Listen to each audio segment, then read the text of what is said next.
because of all that, that's one problem. Second of all, many of the teachers haven't been able to get in their classrooms and clean up.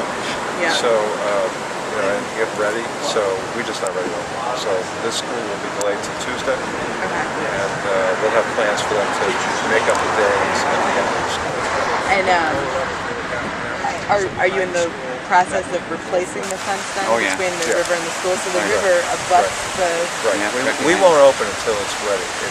We're sure that the air quality's clean, that the rooms are ready for kids, and that there are no hazards like the fence. So, there are schools around the state that are delayed a week. And, we won't worry about when we're opening. What river is it that...